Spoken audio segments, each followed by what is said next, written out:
And it was always kind of nerve-wracking, but somehow we did it. And so at one point, we're looking at the LA Weekly, which is a weekly news-free periodical that stacks up in liquor stores, restaurants, and supermarkets all over Los Angeles. Ironically, I now write a weekly music column for it, which you can read for free by going to their website. Anyway, we were looking through it, and we see that the amazing Captain Beefheart is going to have an art opening at a gallery up the road from us in Santa Monica, north of us about a mile, and the admission is free. And I'm sure all of you sexy Dutch folks know who Captain Beefheart is. And you know the name, but you might not have explored his records. If you have not, I encourage you to do so. He was really amazing, and you might like some records more than others, but they're all pretty damn amazing, as those of you who are fans will attest to. Anyway, we were huge fans of Captain Beefheart, and when he was not making amazing music, he was quite the painter. And so we find out that he's going to be appearing at opening night with his paintings. Admission is free. We figure we're going to be the only people there, because we're so cool and switched on that we'll hang out with Captain Beefheart, and everyone else will just be elsewhere. It'll be me, Joe, Captain Beefheart, and the owner of the gallery, and won't that be swell? Of course, we're idiots, we know nothing. We pull up to the parking lot, it's packed. We walk into the gallery, it's shoulder to shoulder. I mean, the guy's got fans like you got hair on your head. I mean, the guy's got a lot of fans. And so we figure we better mow through the crowd, find Captain Beefheart, and rescue him from all of these squares, because he's so going to want to hang out with us. Like, what are we thinking? And so we find Captain Beefheart, who at that point in his life was extremely frail, and he's in a wheelchair, and he's being wheeled around, and he would do this odd thing where he would point at one of his paintings, and this person would push him up to the painting. He'd lean back and put some kind of hex on the belly.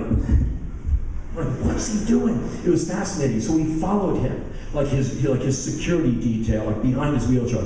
We got this. And we made this odd lap around the gallery watching Captain Beefheart do this thing to his paintings. And then they wheeled him into a room off the side and the door closed, and to my knowledge, he never appeared again that night. I never met the man. I just saw him do this thing with the art. And so since the captain was gone, the rest of the evening we spent looking at the paintings. And as you can imagine, we have to look at these paintings really hard, because we're not buying any of them, so you have to look at them for keeps, like, and so, you know, we looked at them real good.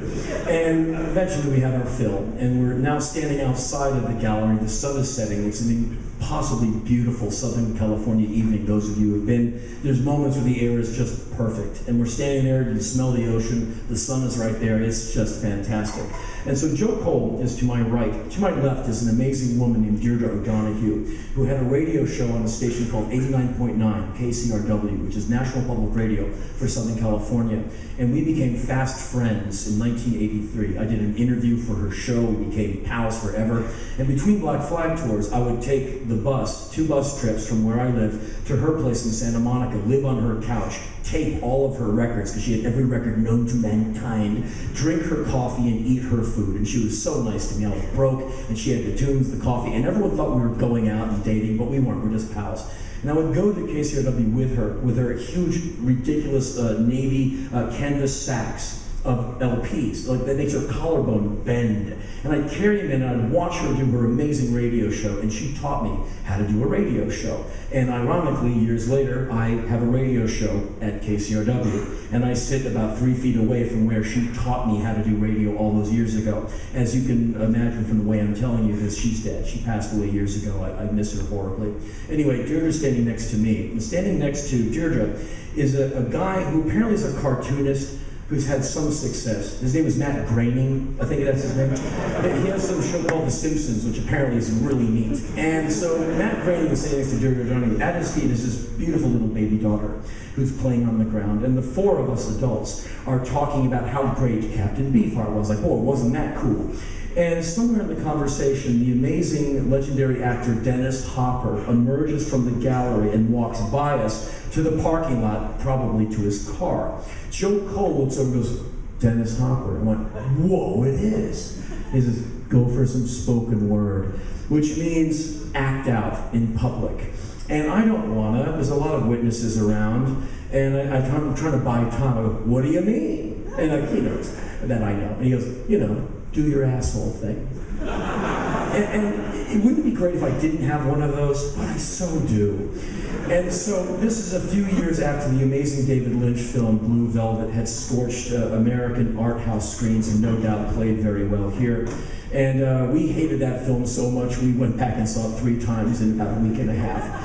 And as you know, Dennis Hopper plays one of the most believably psychotic characters in American cinema history. Frank Booth, just an evil, moist, scary psycho. And it was so believable, it was unnerving. He is the stuff of nightmares. You would run from that character if you ever met someone like that, remotely that diabolical in real life. He was all kinds of claustrophobic. And so I figured in the years since Blue Velvet, this part that relaunched his career, made him kind of on, everyone, knew who he was after that film. I bet no one had ever come up to him in any hotel lobby, line in an airport, elevator, and ever sought to reprise his role as Frank Booth. Because even at your worst impression of Frank Booth, everyone knows who you're impersonating. And I bet that had never happened to him, and at least not a million times. And so I figured now was the time for that to happen. That he would love to have someone appreciate his film so much that they would seek to, reinvent that character right then. And so I had to think quickly. I furiously went through the script of the film in my mind, and I selected a scene where his character falls decidedly out of love with Kyle MacLachlan's character, Jeffrey Beaumont. And Frank Booth basically issues Jeffrey Beaumont a death threat. And in order to make Mr. Hopper feel the dramatic weight and import of this scene, as they tell you in acting, you must project. So you get everything across and the other actor feels the impact of your intent. Like, what is my intention? What is my motivation in this scene? So with everything in me, I delivered this scene, what I remembered of it, to the side of Dennis Hopper's head as it walked by me. I caution you, this next passage contains some obscenity, but it is required to remain true to the script. And so I planted myself and inhaled with both lungs. Hey, fucker! I'm gonna send you a love letter, fucker! Straight from the bottom of my heart! Dennis Hopper leapt straight into the air, like someone had poked him with a cattle prod. He landed and turned around and saw me. I was still in the moment. Feet planted, neck wide like a cobra, eyes bugged out, bluish purple shade to my face, vein pulsating in a line around my forehead.